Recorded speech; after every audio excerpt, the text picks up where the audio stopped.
Hello students, वेद Hindi YouTube channel में आपका स्वागत है। आज हम इस वीडियो में कवि कुंवर नारायण जी द्वारा रचित कविता बात सीधी थी पर का संदर्भ, प्रसंग और व्याख्या समझेंगे। और यदि आपने अभी तक हमारे चैनल को सब्सक्राइब नहीं किया है तो सब्सक्राइब करें और बेल आइकन बटन दबाना ना भूलें, जिससे आपको हमारे चैनल से जुड़ी सभी अपडेट समय पर मिलती रहे। और वीडियो पसंद आए तो लाइक और शेयर करना ना भूलें।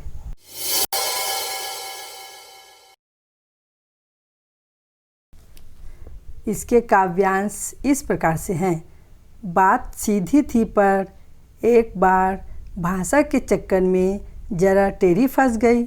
उसे पाने की कोशिश में भाषा को उल्टा पलटा, तोड़ा मरोड़ा, घुमाया फिराया कि बात या तो बने या फिर भाषा के बाहर आए। लेकिन इससे भाषा के साथ साथ बात और भी पेचीदा होती चली गई। इसका संदर्भ और प्रसंग। यह काव्यांश हमारे पाठ्य पुस्तक आरोह भाग 2 में संकलित कविता बात सीधी थी पर से लिया गया है। इसके कवि कुंवर नारायण जी हैं। इस कविता में भाषा की सहजता की बात कही गई है, पर कभी कभी अनोखा बनाने के चक्कर में भाषा को कठिन बना देते हैं। इसके बारे में बताया गया है। व्याख्या।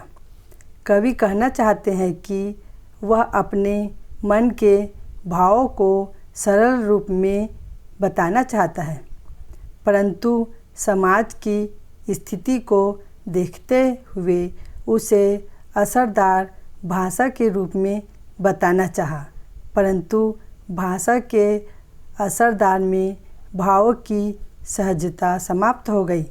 वे कहते हैं कि मैंने मूल बात को कहने के लिए शब्दों और वाक्यों एवं रूप को बदला, शब्दों को आगे पीछे किया ताकि समस्या से बच सके, परंतु उसके भाषा के साथ उसका बताना भी कठिन हो गया, अर्थात शब्दों के चक्कर में उलझकर भाव अपना अर्थ खो बैठते हैं। अगला काव्यांश इस प्रकार से है। सारी मुश्किल को धैर्य से समझे बिना मैं पेंच को खोलने के बजाय उसे बेतरह कसता चला जा रहा था, क्योंकि इस करतब पर मुझे साफ सुनाई दे रही थी तमाशबीनों की शाबाशी और वाह वाह। इसके संदर्भ, प्रसंग इस प्रकार से हैं।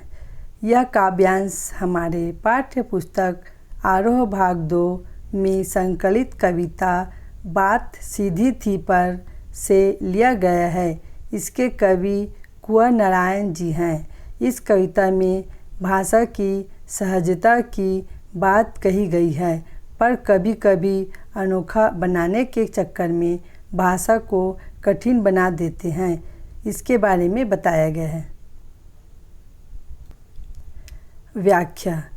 कवि कहते हैं कि उसने सारी समस्या को ध्यान से नहीं समझा तो उसकी बात उलझन में फंस गई।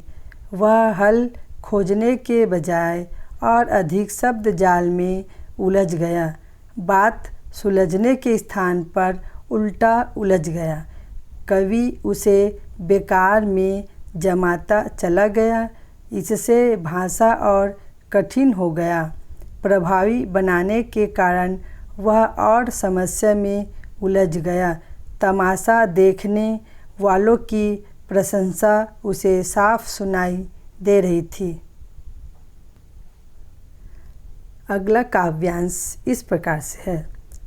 आखिरकार वही हुआ जिसका मुझे डर था। जोर जबरदस्ती से बात की चूड़ी मर गई और वह भाषा में बेकार घूमने लगी। हार कर मैंने उसे कील की तरह उसी जगह ठोक दिया।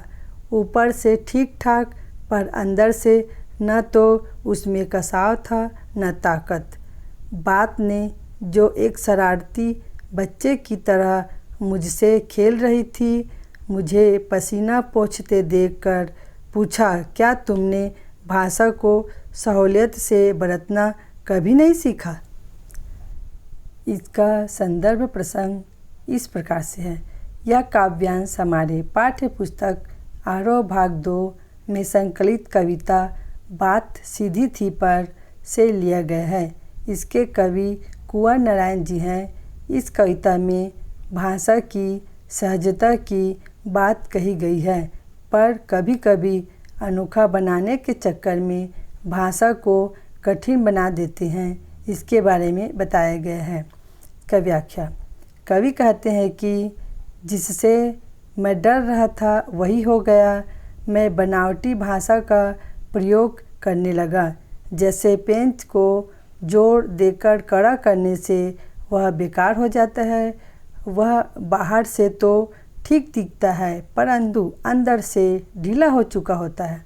उसे कड़ा करने के लिए जो अंदर में बनावट रहता है, उसी प्रकार कवि की बात का प्रभाव बेकार हो गया और दिखावा मात्र रह गया, अर्थात उसका अर्थ ही समाप्त हो गया। अंत में कवि जब अपनी बात को समझा नहीं पाया तो उसने अपनी बात को वहीं पर छोड़ दिया। जैसे पेंच की चूड़ी समाप्त होने पर उसे कील की तरह ठोक दिया जाता है। ऐसे समय में कवि के बताने का तरीका बाहर से कविता जैसे लगता है, परंतु अंदर से वह भावों की कमी, ताकत की कमी बताता है। जब वह अपनी बात को साफ साफ बता न सका तो बात ने शरारती बच्चे के जैसे कवि को पसीना पोंछते देख पूछा कि क्या आपने कभी भाषा को सरलता, सहजता और सुविधा से प्रयोग करना नहीं सीखा?